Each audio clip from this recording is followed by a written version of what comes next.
उनके माता पिता बल्कि इस पूरे प्रदेश का गौरव बढ़ाया है। बस जोरदार तालियां हो जाए मैम के लिए। मैम ने आज ये साबित कर दिया है कि जीत के खातिर बस जुनून चाहिए, जिसमें हो उबाल ऐसा खून चाहिए, यह आसमां भी आएगा जमीन पर, बस इरादों में जीत की गूंज चाहिए। दोस्तों, अब मैं आपको एक ऐसी प्रतिभा से मिलवाना चाहता हूं जिन्होंने मध्य प्रदेश के एक छोटे से शहर से शुरुआत की थी। बाद में वो वेदांत आई, यहां पर उन्होंने अपनी बेसिक पढ़ाई पूरी की और आज वो लोक सेवा आयोग में सेलेक्ट हो चुकी है। दोस्तों, she is none other than, मैं बात कर रहा हूं जेबा मैम की। एक बार जोरदार तालियां हो जाए जेबा मैम को। आपकी तालियों की गड़गड़ाहट के बीच में आमंत्रित करना चाहता हूं मैम को कि वो आए तथा हमें अनुग्रहित करें। Hello everyone. Thank you so much for such a nice introduction. And first of all, I would like to thank Pathak sir and the entire staff of Vedant Academy. यहाँ से तो मैं बहुत ज़्यादा पहले से जुड़ी हुई हूँ। जब मेरा सपना था सिविल सर्विसेज में एंटर करने का, तभी मेरा फर्स्ट स्टेप मतलब फाउंडेशन जो मेरा है वो वेदांत एकेडमी से ही बना था एक तरह से। तो मैं बहुत बहुत शुक्रिया अदा करना चाहूँगी स्पेशली पाठक सर का। उस वक्त मैं आपको अपनी ब्रीफ में थोड़ी पहले जर्नी बताना चाहूँगी। मैं बिलोंग करती हूँ गुना डिस्ट्रिक्ट ऑफ मध्य प्रदेश। वहाँ पे you might have heard of Raghavgarh tehsil के बारे में आपने सुना होगा। तो मैं वहाँ से बिलोंग करती हूँ और मेरी इनिशियल स्कूलिंग वहीं से सेंट मैरीज हाई स्कूल से हुई थी। उसके बाद I moved on to Shri Sathya Sai Vidya Vihar and after that I have decided कि मुझे अब आगे ग्रेजुएशन में कुछ 3 ईयर प्रोग्राम, तो आई थॉट कि बीएससी कर लेते हैं। तो आई केम हेयर एंड मैंने होलकर साइंस कॉलेज से बीएससी इलेक्ट्रॉनिक्स, मैथमेटिक्स और फिजिक्स से की है। और जो ये मेरा 3 ईयर का प्रोग्राम था, तो इसी बीच में मेरे स्कूल टाइम में ड्यूरिंग 11th और 12th कहीं पे क्लियर था इट वाज कि मुझे सिविल सर्विसेज में ही जाना है।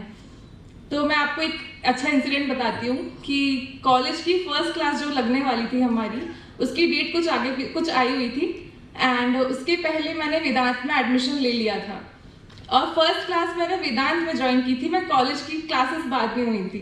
तो आप समझ सकते हैं कि सिविल सर्विसेज का डेडिकेशन कितना ज़्यादा था मेरे अंदर उस वक्त। तो जो अपना फर्स्ट ईयर ऑफ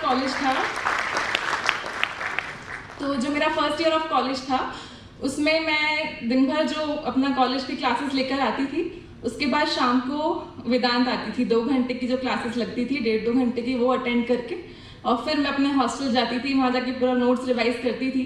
ये मैंने स्टार्टिंग के फर्स्ट ईयर ऑफ कॉलेज बहुत शिद्दत के साथ किया था, क्योंकि वो जुनून ना, वो जोश जो होता है ना फर्स्ट ईयर में आता है, वो अभी है ही नहीं। ना 3rd ईयर में था, ना आफ्टर ग्रेजुएशन था। जो फर्स्ट टाइम था ना, उसकी बात बहुत अलग थी। फिर जब मैं 2nd ईयर अपने कॉलेज में एंटर हुई, तो मैंने सोचा ज़ेबा थोड़ा कॉलेज की पढ़ाई को भी थोड़ा सा मैनेज करना है, क्योंकि वहाँ पे भी एक अच्छी परसेंटेज आपकी होनी चाहिए। तो फिर मैं थोड़ा सा कॉलेज पर ज़्यादा ध्यान देने लग गई थी। And during 3rd year of my college तब मैंने सोचा था कि अब यूपीएससी करना है, ऑप्शनल सब्जेक्ट भी पढ़ना है। अब ऑप्शनल का ऐसा था कि इंदौर में उस वक्त ऑप्शनल क्लासेस नहीं होती थी, अभी भी शायद ऐसा कुछ मेजर सोर्सेस है नहीं, तो उस वक्त तो था ही नहीं। तो अब मैं बहुत, जैसे मैं आपको अपना बैकग्राउंड बता रही थी, मैं आपको बताऊं कि मैं एक मुस्लिम फैमिली से बिलोंग करती हूँ, ठीक है, एक छोटी जगह से आती हूँ। तो ये मेरे लिए बहुत बड़ा चैलेंज था, क्योंकि आप समझ सकते हैं कि ऐसी कम्युनिटी से आना जहाँ लिटरेसी रेट वैसे ही बहुत कम है, डेवलपमेंट इतना है नहीं, और उसी बीच में कैसे मेरे पेरेंट्स ने आफ्टर जब मुझे ग्रेजुएशन के लिए इंदौर भेजा, वो बहुत चैलेंजिंग था। बिकॉज रिलेटिव्स आर लाइक, क्या कर रहे हो, क्यों भेज रहे हो, वो होती है ना एक mentality, girls are liability, boys are asset, वो वाली, वो सब में होती है, लेकिन हमारी कम्युनिटी में वैसे भी बहुत ज़्यादा ही है वो। तो मेरे लिए बहुत डिफिकल्ट था उस वक्त। मैं जैसे तैसे तो इंदौर आई थी पढ़ने के लिए, अब मैं कैसे बोलूँ कि मुझे दिल्ली जाना है ना, तो वो भी मेरे लिए बहुत डिफिकल्ट चीज़ थी। पेरेंट्स तो मेरे एग्री कर जाएंगे, लेकिन रिलेटिव्स आर लाइक कि वो बहुत प्रेशर क्रिएट करते हैं। सबकी फैमिली में होता है, रिलेटिव से तो हम सब डरते ही हैं, वो लोग रिजल्ट पहले पूछते हैं वो होता ही है। तो मेरी फैमिली में भी था। तो आफ्टर माय ग्रेजुएशन अब जैसे तैसे जाना था दिल्ली, यूपीएससी तो करना ही है, वो तो ठान लिया था। बोला पापा को, मम्मी को बोला। अब उस वक्त ऑप्शनल कैसे चूज करूं, वो एक बहुत ज़्यादा डिफिकल्ट चीज़ थी। पहले मुझे लगा नहीं था कि मैं जा पाऊंगी दिल्ली, तो यहाँ पे एक पता किया तो मालूम पड़ा कि कोई हिस्ट्री की कोई क्लासेस ले रहे हैं कोई सर, और हिस्ट्री ऑप्शनल पढ़ा सकते हैं। फिर एक और सुनाई आया कि ज्योग्राफी की भी पढ़ा सकते हैं। तो मैं उस वक्त अपना ऑप्शनल सब्जेक्ट इस बेसिस पे चूज करने वाली थी कि टीचर यहाँ पे किसके हैं इंदौर में, वो मैं ज़्यादा चूज इंस्टेड कि मुझे इंटरेस्ट किस में है। इंटरेस्ट उस वक्त मुझे पब्लिक एडमिनिस्ट्रेशन में था, क्योंकि मैंने सिलेबस देखा था। मैंने 4 सब्जेक्ट के सिलेबस निकाले थे, history, geography, political science, IR and public administration. अब जिसमें से हिस्ट्री ज्योग्राफी तो सिर्फ इसलिए निकाला था कि यहाँ टीचर्स हैं, मुझे दिल्ली नहीं जाना पड़े, कि मैं कैसे कन्विंस करूँगी अपनी फैमिली को। लेकिन उस वक्त वो सिलेबस निकालो और देखा कि जिस चीज़ में आपको इंटरेस्ट नहीं होता है ना, आप कभी नहीं कर सकते हैं। मैंने देखा वो सिलेबस, क्योंकि ऑप्शनल सब्जेक्ट ऐसा है, इट्स लाइक आपको उसमें PG करना है, पोस्ट ग्रेजुएशन टाइप हो जाता है वो आपको। और यूपीएससी के सिलेबस में ये लिखा भी हुआ है, क्लियरली मेंशन है कि आपको ऑप्शनल ऐसा है कि उसको आपको पोस्ट ग्रेजुएशन लेवल की पढ़ाई करनी है, इतनी डेप्थ में पढ़ाई करनी है, 3-4 महीने बहुत अच्छे से पढ़ाई करनी है, उसके बाद टेस्ट सीरीज देनी है, उसको एनालाइज करना है, लगातार उस सब्जेक्ट से जुड़े रहना है। इसके लिए आपको इंटरेस्ट होना बहुत ज़रूरी है। मैं सिर्फ टीचर्स को देख के कि हाँ यहाँ पे क्या अवेलेबल है, हिस्ट्री की ज्योग्राफी ले लेती तो मैं सस्टेन नहीं कर पाती। इंटरेस्ट जिसका होता है वो लेता है। देन मैंने सोचा कि अब पब्लिक एडमिनिस्ट्रेशन ही है, बोलना है घर वालों को और जाना है दिल्ली। बोला पापा को, मम्मी को, बोला दे आर लाइक रेडी। उन्होंने रिलेटिव जो क्लोज वंस हैं उन्होंने रजिस्ट भी किया कि क्या ज़रूरत है, पहले तो इंदौर का बोल रही थी अब दिल्ली का बोल रही है, ठीक है। जैसे से भेजा, थोड़ा बहस भी हुई बट ठीक है, गई। वहाँ पे गई, फर्स्ट अटेम्प्ट दिया अपना, वहाँ पे जाके मैंने क्लासेस करी अपनी ऑप्शनल की, और साथ में यूपीएससी लेवल का जो जीएस का मेरा बेस यहाँ पे बहुत अच्छे से तैयार हो गया था, लेकिन यूपीएससी लेवल का जो मेंस का सिलेबस के हिसाब से वहाँ पे मैंने वहाँ पे सेल्फ स्टडी करी थी जीएस की। इसके अलावा फिर जो ऑप्शनल क्लासेस ली उसकी टेस्ट सीरीज वगैरह वहाँ पर ली। अब सब कुछ रेडी था कि हाँ, फीलिंग आ रही थी कि अब मैं फर्स्ट अटेम्प्ट के लिए बैठ सकती हूँ। जून में समथिंग कुछ एग्जाम था, बैठी, बहुत अच्छे से प्रिपेयर थी, प्रीलिम्स की एकदम टेस्ट सीरीज प्रॉपर सब कुछ लगाती थी, श्योर थी कि हाँ हो जाएगा। बैठी, एग्जाम दिया और नहीं हुआ।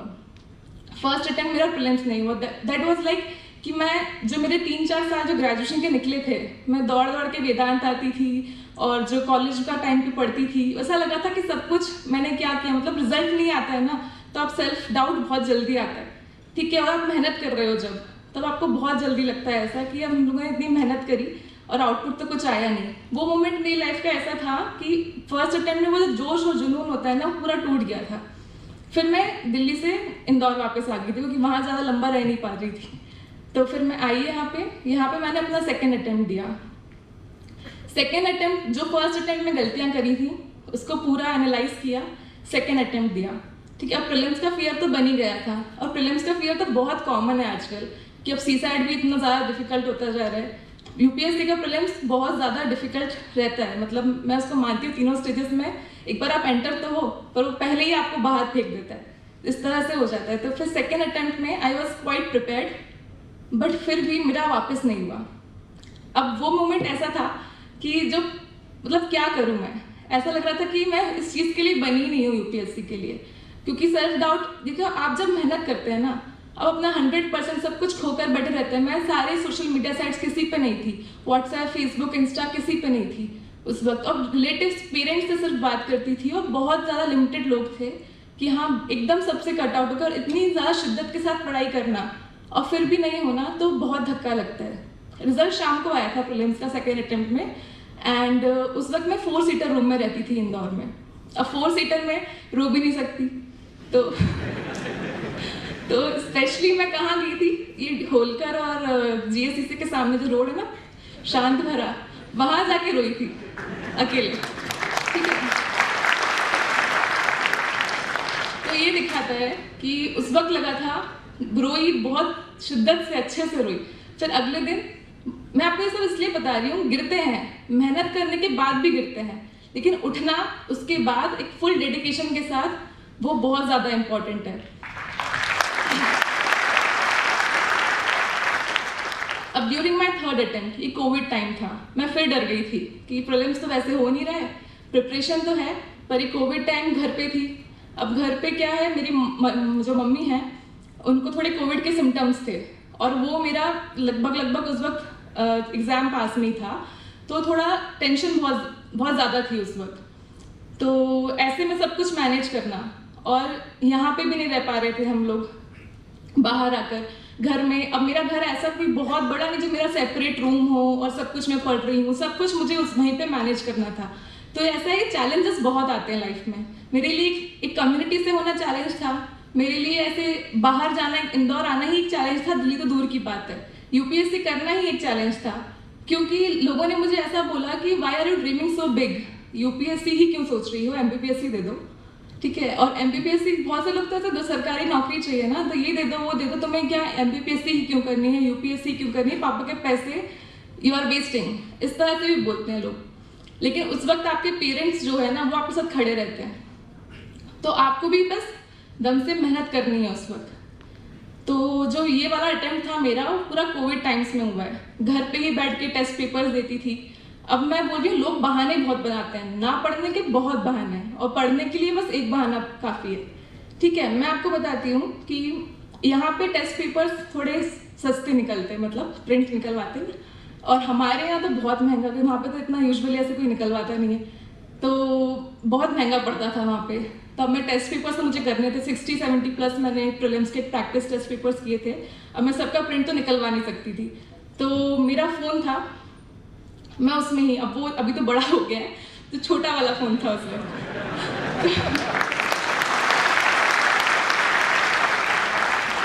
तो वो जो फ़ोन था ना, उसमें ही मैं टेस्ट पेपर्स लगाए, टेलीग्राम से पीडीएफ डाउनलोड करके उसमें पूरा टेस्ट पेपर्स देती थी।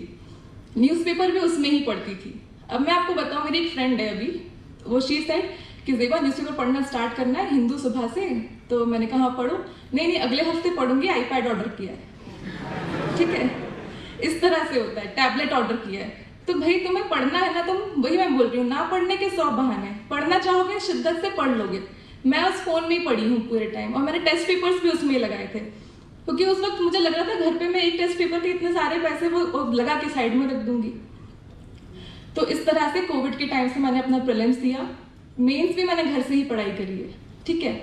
और बहाने मत बनाओ, मैं होती ना बहाने बनाती, मेरा सिलेक्शन कैसे होगा, घर पर रह के पढ़ रही हूँ, कि उस वक्त ये था कि सभी घर पर रह के पढ़ रहे हैं, 90% लोग थे, ठीक है। तो आपके पास बहाने मत बनाओ, बस लगे रहो। तो मैंने अपना मेंस दिया, मेरा मेंस का सेंटर भोपाल आया था।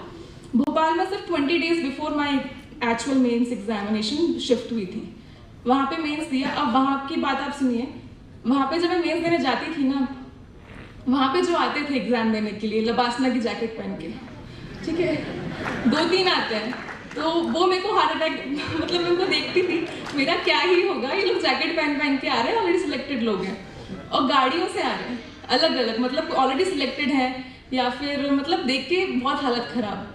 मुझे सोची शायद मैं ही जा रही हूँ यहाँ पे ऑटो से, वहाँ पे सभी लोग अपने तरीके से आते थे, तो ये बहुत प्रेशर क्रिएट करता है। मेरी क्लास में एक बैठे थे सर जैकेट पहन के, तो पूरे टाइम उनको मैं देखती ही नहीं थी एग्जाम हॉल में, कि मेरे को बहुत ज़्यादा डिमोटिवेटिंग फील होता था। तो ये सब है, ऐसे में मैंने अपना मेंस दिया। सर से बात करी कि सर ऑप्शनल का पेपर 1 मेरा अच्छा नहीं गया था, मतलब ऐसा होता है ऑप्शनल, एसे एंड एथिक्स आपकी रैंक डिसाइड करता है, आपका सिलेक्शन भी डिसाइड करता है मेंस में। तो ऐसा था कि मेरा ऑप्शनल में आखिरी में 2 क्वेश्चन छूट गए थे और 15-15 मार्क्स के थे, तो मुझे लगा अब क्या ही मेरा सिलेक्शन होगा। फिर मैंने सोचा बाहर आके 2 घंटे का ब्रेक होता है, उसमें मैं फिर रोई कि अब क्या ही ऑप्शनली बिगाड़ दिया है, तब क्या ही सिलेक्शन लेके जाऊंगी मैं यहाँ से। फिर सोचा कि चलो ठीक है, पेपर 2 मेरे हाथ में है, तो पेपर 2 मैंने बहुत अच्छे से दिया, ठीक है। और सर को आके बोला सर ऐसा ऐसा है, सर ने कहा अरे चिंता मत कर, तेरा इंटरव्यू कॉल आ रहा है। तो सर तो बहुत कॉन्फिडेंट रहते थे। तो फिर सर को मैंने बोला कि हाँ सर, तो मेरा ऑप्शनल तो ऐसा हो गया। अरे नहीं बाकी सब अच्छा गया है ना, ऐसे तूने अच्छा लिखा है, एथिक्स अच्छा लिखा है, तो हो जाएगा, चिंता मत कर। और मेरा 23 मार्च को मेंस का रिजल्ट आया था, और उस वक्त एमपीपीएससी का मेंस दे रही थी मैंने इस साल एमपीपीएससी का ही मेंस दिया है। GS3 का पेपर था, वो पेपर देकर आई, शाम को देखा तो मेरा यूपीएससी का हो गया था। उसके बाद तो मैंने एमपीपीएससी के पेपर ही हवा में दिए। इस लेवल की खुशी थी।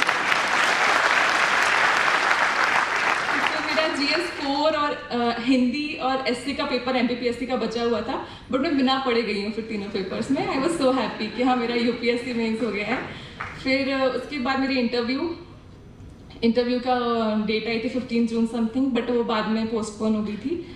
तो इस तरह फिर मैंने अपना इंटरव्यू दिया। अब इंटरव्यू का एक्सपीरियंस देखो, मैं ना बहुत आप लोगों को एक मिथ तोड़ दूँ कि लोगों को लगता है बड़े बड़े कॉलेजेस इस तरह के बच्चे ही UPSC में निकलते हैं। मैं आपको बता देती हूँ कि मैं होलकर साइंस कॉलेज से पढ़ी हूँ, यहीं पर है, ठीक है। आप में बहुत सारे होंगे, और बहुत ज़्यादा प्रोफेशनल टाइप ऐसे नहीं रही हूँ मैं हमेशा कि हमेशा मेरी जो स्किल्स हैं ये बहुत ज़्यादा हाई फाई, मतलब कि हाँ बोलने करने में सब कुछ में सॉफ्ट स्किल्स बहुत स्ट्रॉन्ग हो, ऐसा कुछ भी नहीं था। मैंने सब डेवलप की थी, इंटरव्यू में निकलना है इसलिए।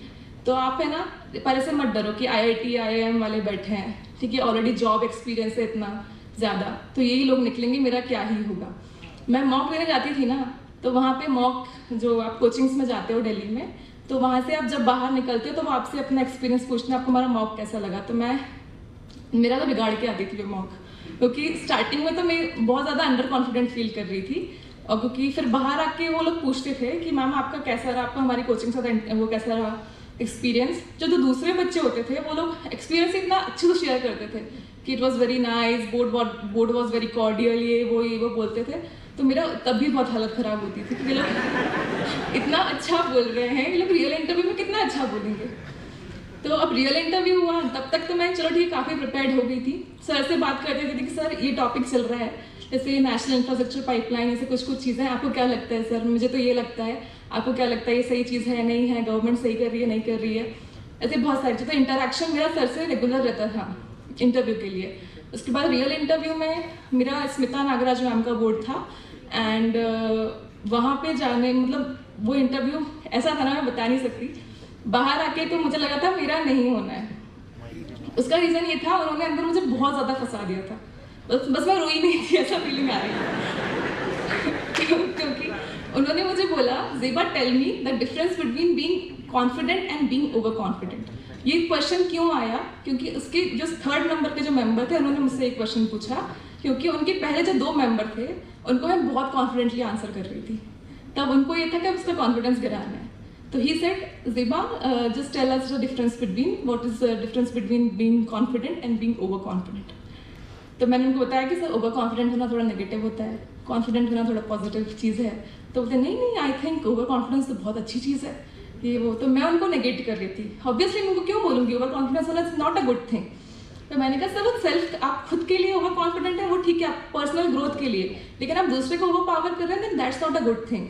लेकिन वो अड़ गए, नहीं Zeba over confidence is very bad thing, मेरा बैड। तो मैंने कहा ठीक है सर, बट ये है कि मेरा तो यही वो है स्टैंड कि over confidence not a good thing, being confident is good enough. तो he was like okay, now tell me Zeba, are you confident enough to clear this exam. ठीक है, अब यहाँ पे क्वेश्चन ऐसा, पहले तो बुराई करवा ली मुझसे ओवर कॉन्फिडेंट होने की, मैंने खूब बुराई कर दी, ओवर कॉन्फिडेंट होना गलत है गलत है। क्वेश्चन ऐसा पूछा, Zeba are you confident enough to clear this exam. अब मैं यहाँ पे ना तो नहीं कर सकती, ना कर दिया तुम खुद ही कॉन्फिडेंट नहीं हो, तुम क्या ही एग्जाम क्लियर करोगी। मैंने कहा yes sir, I am hoping to clear this exam. He said I am not asking about your hope, just tell yes और नो। ठीक है, उस वक्त मेरी हालत ऐसी हो गई थी ना, I said yes sir, I am confident enough to clear this exam. उनको भी स्माइल आ गई फेस पे, किसको इतना ग्रिल कर दिया हम लोगों ने। ठीक है, तो फाइनली इस तरह हुआ। मैंने सेकंड प्रेफरेंस में अपना IPS नहीं भरा था, डायरेक्टली IAS देन IRS भरा था, इनकम टैक्स। तो एक सर IPS थे लग रहा था, तो ही वाज वो बहुत चिढ़ गए। Zeba it seems like you hate police, उनका क्वेश्चन था, Zeba it seems like you hate police. तो sir I don't have any personal enmity with police, but sir ऐसा है कि मैं अपने आप को इतना वो फिजिकली एक्टिव और फिट ऐसा नहीं मानती है, मतलब इस तरह से मैंने उनको बोला नहीं था, बट वो बोलेंगे फिर तुम IAS के लिए भी नहीं हो, इसके लिए कुछ भी, बट तो मैंने थोड़ा बैलेंस्ड आंसर दिया था उनको उस वक्त कि सर ऐसा है कि पर्सनल कुछ नहीं, बट UPSC हमें ऑप्शन देता है कि अपने हिसाब से पोस्ट भरो, तो मैंने भर दिया IRS सेकेंड। तो उन्होंने मुझसे पुलिस की बहुत बुराई, अरे बोलो तुम्हें कोई दिक्कत है पुलिस से, बताओ। और उन्होंने लिटरली मुझसे बोला 4 से 5 बुराई करो, इनके साफ इस तरह से उन्होंने बोला। मैंने कहा सर बुराई ऐसा नहीं है, बट मैं कुछ वो बता सकती हूँ आपको कि पुलिस में क्या क्या रिफॉर्म्स हम ला सकते हैं, कहाँ कहाँ। तो मैंने कहा कि जो पीपल टू पीपल इंटरेक्शन होता है, पुलिस लोग अभी भी डरते हैं, जेल जो ये हम लोग रिपोर्ट लिखवाते हैं FIR, इससे डरते हैं। तो मैंने बहुत सारी चीज़ें बोली, तो बोला चलो ठीक है अब रिफॉर्म भी बता दो, कैसे कैसे ही करो। तो मैंने उसके बारे में बताया। तो और एक सर थे जो इतना स्लो बोल रहे थे ना, मतलब बहुत ज़्यादा slow, he was too age, मतलब मैं उनको ऐसे लिटरली ऐसे करके सुन रही थी कि सर आप क्या बोल रहे हैं। एक बार सॉरी बोल दिया, 2 बार मैं सर नहीं, फिर उन्होंने थोड़ा ज़ोर से बोला।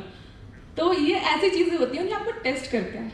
वहाँ पे मैं डर जाती ओवर कॉन्फिडेंट में, पुलिस में कुछ ऐसा आंसर दे देती कि लड़की तो सिविल सर्वेंट्स के खिलाफ ही बोल रही है, तो वो मुझे नहीं लेते। ठीक है, बाहर आके मुझे लगा कि मुझे बहुत ग्रिल किया गया, लेकिन मैं जब दूसरों को शेयर किया, it was they were like Ziba तुमने अगर ये बैलेंस्ड आंसर्स दिए हैं तो वो डेफिनेटली इंप्रेस हुए होंगे। तो ऐसे मेरे मार्क्स भी अच्छे आए थे। तो बस मैं आपको ये शेयर करना चाह रही हूँ कि हमारे हिसाब से हमेशा चीज़ें नहीं होती हैं। आप प्रिपेयर्ड रहो, ठीक है, अपना 100% दो, लेकिन हमेशा एक सिचुएशन के लिए हमेशा रेडी रहो। UPSC तो बहुत अनएक्सपेक्टेड सी चीज़ है, ठीक है, आप एक्सपेक्ट नहीं कर सकते कब क्या हो जाए। प्रीलिम्स नहीं निकल रहा था, 3rd में निकला। मेरे दिमाग में ये था जब 2nd अटेम्प्ट में नहीं निकला कि ज़िबा अब जब कभी भी निकलेगा ना, 3rd में निकले, 4th में निकले, आखिरी अटेम्प्ट में तेरा प्रीलिम्स निकले, लेकिन मुझे 1 गो में एग्जाम क्लियर करनी है। क्योंकि इतना रेडी रहो, मेंस रेडी रहो, पहले से इंटरव्यू रेडी रहो कि जब प्रीलिम्स होके बार बार नहीं निकलता, अगर निकल गया है तो अब एग्जाम निकलना चाहिए। मेरा ये वाला वो रहा है हमेशा।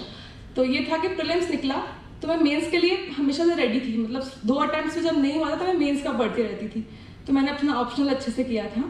जब मेरा 3rd अटेम्प्ट में हुआ तो फिर मैंने मेंस का किया, तो मेंस मेरे अच्छे गए थे लगभग, बस वो 2 क्वेश्चंस छूट गए थे। उसका शायद अभी भी मैं रैंक का जो मैं मानती हूँ, उनको भी मानती हूँ कि हाँ चलो ठीक है। बट ऐसा है कि इस तरह से प्रीलिम्स निकला तो मेरा मेंस भी फिर मैंने किया एक बार में, और फिर इंटरव्यू। तो बस ये कहूँगी प्रॉपर स्ट्रैटेजी के बना के चलिए आप लोग, और इसके अलावा regular practice, self confidence, self belief, consistency, ये कुछ ऐसी चीज़ें हैं ना, ये हमेशा लाइफ में बनाए रखो। मतलब स्पेशली अगर आप इस प्रिपरेशन में हो ना, भाई अगर आप MPPSC कर रहे हो या UPSC कर रहे हो, इट डजंट मैटर, कुछ चीज़ें तो हमेशा, जैसे आपका डिसिप्लिन होना, आपका कंसिस्टेंट होना, सेल्फ जो कॉन्फिडेंस होता है वो, डाउट मत करो खुद पे, ठीक है। मैं डाउट नहीं करती थी, मुझे लोगों ने बहुत बोला था ज़िबा क्या बिल्कुल समझ नहीं है कि मैं पब्लिक एडमिनिस्ट्रेशन ले लिया, क्योंकि आप दिल्ली में जाते हो ना, वहाँ पे बहुत हवाएं चलती हैं। कैसी हवाएं कि सोशियोलॉजी अच्छा चल रहा है, सब सोशियोलॉजी ले लेते हैं, फिर एंथ्रो अच्छा चल रहा है, सब एंथ्रो ले लेते हैं, ठीक है। I was like public administration लेना है, क्लास भी ज्वाइन कर ली थी। एक फ्रेंड ने आके बोला कि ज़िबा पता है यहाँ दिल्ली में तो ऑटो वाले से पूछो, ऑटो वाला ही मना कर देता है कि पब एड मत लो। लिटरली ये बोला था मुझे, तो मैंने क्लास ले ली थी, उसके बाद ज्वाइन कर लिया था। तो इस तरह से भी हुआ है, लेकिन मैं डटी रही, नींद नहीं आती थी रात में कि मैंने क्या कर दिया। लेकिन ये है ना कि नहीं, मुझे इंटरेस्ट ही इसमें है, सिलेक्शन तो हो रहे हैं ना। जब मेरा 2016-17 समथिंग रैंक, अभी भी जैसे रैंक 1 लास्ट ईयर के जो हैं प्रदीप सर, उनका भी पबैड था, बहुत सारे लोग, मिनल मैम, ये पबैड वाले जब मैं टॉपर्स को देखती थी ना, तो मैं सोचती थी सिलेक्शन तो हो रहे हैं ना, बस ये लाइन इंपॉर्टेंट है। अभी भी कुछ एक डेटा मैंने देखा था, पता नहीं वो सही है या नहीं, कहा कि इस बार सिलेक्शन हुआ है 30 to 35 बच्चे ही पबैड के हैं, और 120 प्लस समथिंग PSIR के, पॉलिटिकल साइंस और एंथ्रो के, इस तरह से बताया। तो 30-35 में अगर जैसे मैं आ सकती हूँ, बस मेहनत करनी है। मतलब ये है कि सेल्फ डाउट मत करो, चूज कर लिया है ना कोई चीज़, तो अब अपना 100% दे दो। अब आसपास तो बहुत लोग होते हैं, बस ऐसे फोकस इतने ज़्यादा रहो कि लोग कुछ भी कहेंगे ना, मेरा गोल स्ट्रांग है तो आई विल डू दिस, फिर नहीं सुनना है किसी की। अपना डिटर्मिनेशन इतना स्ट्रांग रखो अपने आप को। और इसके अलावा मैं कुछ थोड़े से हैक्स बताना चाहूँगी। हम लोग मंथली टाइम टेबल बनाते हैं ना, तो फिर वीकली भी थोड़ा सा उसको डिवाइड करते हैं, फिर जो डेली करते हैं, तो डेली में ऐसा है, जैसे मैं अपना बताऊँ, क्लास 12th की जो मेरी स्कूल डायरी थी सत्य साई वाली, उस डायरी, अब वो डायरी आज भी मेरे पास है, स्कूल डायरी। तो उसमें मैं रोज़ अपना लिख लेती थी सुबह उठकर कि सुबह 8 से 10 तक ये करना है, पेपर खत्म, उसके बाद ये करना है, उसके बाद ये, पूरा रात तक का टाइम टेबल। तो जो टाइम टेबल होता है, अब जब आप रात में सोते हो ना, तो उसको टिक करके सो, तो एक सेटिस्फैक्शन जो आता है उसकी बात अलग है। उसको लगता है कि अब हम लोग सही डायरेक्शन में जा रहे हैं, आप सेल्फ एनालिसिस करते हो उससे कि हम लोग सही कर रहे हैं या नहीं कर रहे हैं। उसका नेक्स्ट डे का ही मोटिवेशन रहता है कि नेक्स्ट डे कैसे क्या कर, मतलब कल मैंने अचीव किया था अपना डेली टारगेट, तो आज भी करना है। तो एक डेली वो बना रहता है। और अगर छूट गया है तो हाश मत हो अपने आप पे। जैसे मैं थी, मेरा कुछ छूट गया तो आई वॉज लाइक कि अब क्या ही सिलेक्शन होगा। कुछ चीज़ें छूट जाती है ना, तो सेल्फ डाउट क्रिएट मत करो, कोई बात नहीं, नेक्स्ट डे कंपनसेट। एक कंपनसेशन का प्रिंसिपल मैंने बहुत अपनाया है कि अगर आज मैंने कुछ चीज़ छूट गई है तो रात में थोड़ा लेट सो जाऊंगी, लेकिन कंपनसेट करके सोऊंगी, पढ़ के सोऊंगी, उसको छोड़ना नहीं है, बस ख़त्म करना है चीज़ों को। अपना टाइम टेबल, वही मंथली जो टारगेट बना लिया वो कंप्लीट करना है। इसके अलावा सेकेंड एक हैक बताऊंगी कि मैं टाइमर लगा के पढ़ती थी। कोई कोई चीज़ों में ऐसा होता है, हमें पता है वो टॉपिक है ना 1 घंटे 2 घंटे में हो जाएगा, लेकिन हम दिन भर पढ़ते हैं बैठ के, सुबह से बैठ के शाम तक पढ़ते हैं। एक टाइमर लगा लो पास में, जब वो टाइमर बजेगा ना तो एक अलार्म टाइप कि अरे वो टाइमर खत्म हो गया, टॉपिक भी खत्म हो जाना चाहिए था और अभी तक तुम कहाँ पर हो। तो मैं थोड़ा थोड़ा लगा लेती थी उस टाइम पर को, हमेशा नहीं पर यूजुअली करती थी। तो आप ऐसा कर सकते हैं। इसके अलावा प्रैक्टिस बहुत ज़्यादा करो, वीकली करो या फिर 15 डेज की उसमें करो। Practice papers, previous year question papers जो मेरे पास ऑलरेडी मैं पढ़ती थी ना कोई भी सब्जेक्ट, तो उसका मेंस की बुकलेट भी थी मेरे पास प्रीवियस ईयर पेपर्स की, एज वेल एज प्रीलिम्स की भी थी। तो रेगुलर कैसे क्या आ रहा है, इन्वायरमेंट से कैसे क्वेश्चंस आ रहे हैं, उसमें मेंस में किस तरह से आ रहे हैं, प्रीलिम्स में, मेंस में, दोनों एनालाइज करके वैसे कैसे पढ़ती रहती थी। तो बहुत ज़्यादा ज़रूरी है, क्योंकि हम क्या कभी कभी सिर्फ पढ़ते रहते हैं, इतना डीप में पढ़ लेते हैं, गूगल कर रहे हैं बैठ के, तो वो सब इतना इंपॉर्टेंट नहीं। जितना ज़्यादा रिक्वायरमेंट है, कितना डेप्थ में पढ़ना है, कितना नहीं पढ़ना है, प्रीवियस ईयर क्वेश्चन हमें बताते हैं। तो उस तरह से आप लोगों को प्रीवियस ईयर क्वेश्चन करने हैं, सेल्फ एनालिसिस करते रहो, ये वैल्यूएशन चलता रहना चाहिए। और रही बात आंसर राइटिंग की, थोड़ा थोड़ा अभी स्टार्ट कर दो। एक अगर नेक्स्ट अटेम्प्ट देने वाले हो, 1 ईयर 1.5 ईयर का गैप है, तो रेगुलर अच्छे से आंसर राइटिंग करो, प्रैक्टिस बहुत अच्छी करो, न्यूज़पेपर पढ़ो, ठीक है। और मेनली हैक्स तो यही हैं, बाकी आप लोग कुछ डाउट्स पूछोगे तो आई विल क्लियर दैट। और बस यही बोलना चाहूँगी, वेदांत अकेडमी से तो मैं हमेशा से, मतलब फर्स्ट ईयर जो मैंने आपको बताया, फर्स्ट डे से ही यहाँ पे जब मैं आई थी तब मैं एसोसिएटेड थी इस अकेडमी से, और अभी भी हूँ। मेरे पूरे प्रेपरेशन में सर के कांटेक्ट में रेगुलर रही हूँ। बस आप ये है कि कोचिंग आपको गाइड कर सकती है, मेहनत आपको करनी है, और इतनी ज़्यादा मेहनत करनी है। बस डाउट पूछो कि हाँ सर ये डाउट है, मैंने बहुत पूछे हैं सर को मैसेज कर देती थी, तो कॉल कर, सर प्लीज़ ये सर ये डाउट है सर, इंटरव्यू में आज उन्होंने मुझसे ये पूछा, उन्होंने मुझे ये कहा, सर ये क्या है। मतलब आप लोग बस अपना मेहनत करते रहो और डाउट्स पूछते रहो, और बस कोचिंग आपको गाइड कर सकती है। मेहनत जैसे सर ने कहा, वो आपको यहाँ से यहाँ तक आपको हेल्प कर सकते हैं, उठकर आपको ही आना है, हार्डवर्क आपको ही करना है, और हार्डवर्क का कोई सब्स्टिट्यूट नहीं होता है, हार्डवर्क तो करना ही पड़ेगा, ठीक है। और बस यही, थैंक यू सो मच।